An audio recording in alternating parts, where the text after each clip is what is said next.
This is the Simpit. I'm Andreas Martin Mørk. Welcome to Project Sim Racer.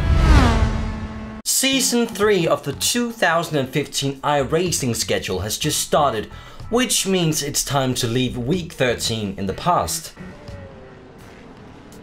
And thank God for that. It also means that I need to take everything I learned from Season 2 and use it to my benefit in this upcoming season. So what exactly have I learned from Season 2? Well, it hasn't exactly been a sparkling season for me. In fact, it's been pretty bad. I started off the season with two main goals. The first one being finishing in the top 5 in the AOR Pro Master Championship.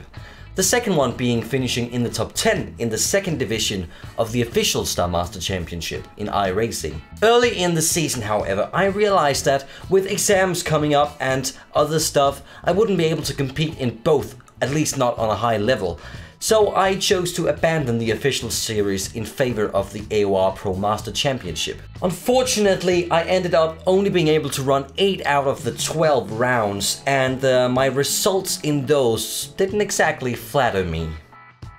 So here is the top 5, and congratulations to those. But as you see, I'm not in there. Let's go further down. Still not there. Still not there. There's my teammate Tom. Still not there. There I am. Yes, I know. But I actually started off the season with results that weren't too bad actually. In the first race I had a terrible qualifying, but a nice clean race with a well executed strategy put me back inside the top 10.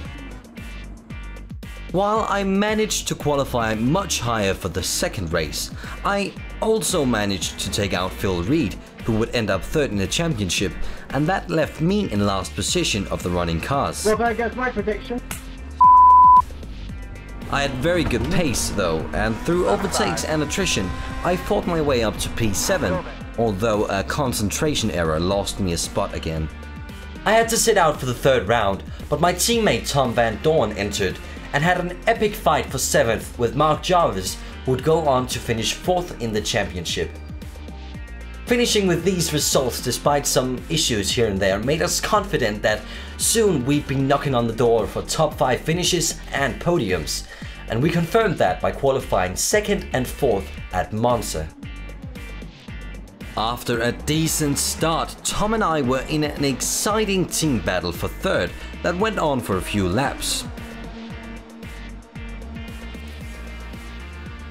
Until this happened. While Tom went on to take 2nd place, I was classified in P20 and took home half a point. This was the start of a streak of bad races for me. I retired not just once, not just twice, not just thrice, not just not just 4 times, but 5 times in a row.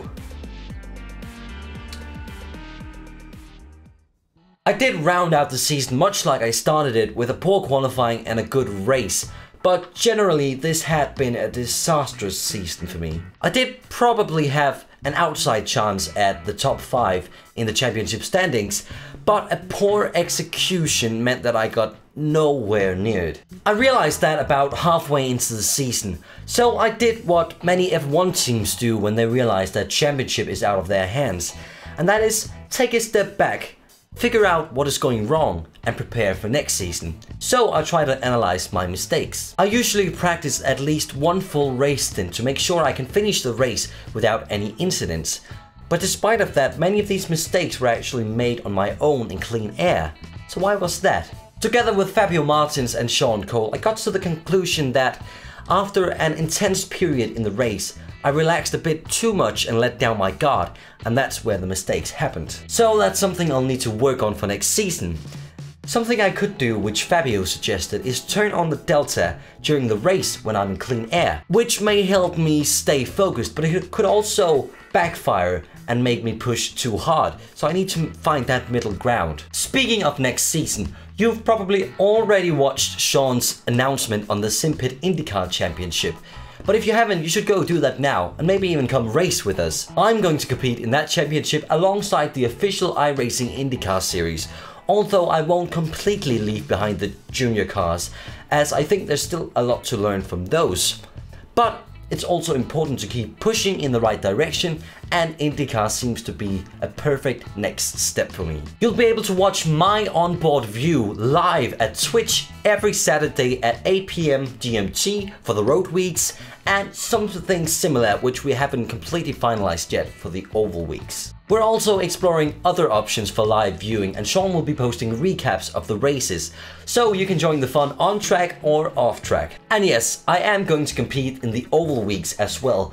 Initially I was a little skeptical about this, but I've been advised by many that it is a really good idea and it will teach me a lot, and to be honest, they do look really fun. So I'm looking forward to that. But first, I need to go on a grind and get my B license on the oval side as well. So yeah, that marks the beginning of Season 3, which will hopefully be a much better season for me personally. So stay tuned for more very soon. This has been the Simpit. I'm Andreas Martin Mørk. Thanks for watching Project Sim Racer.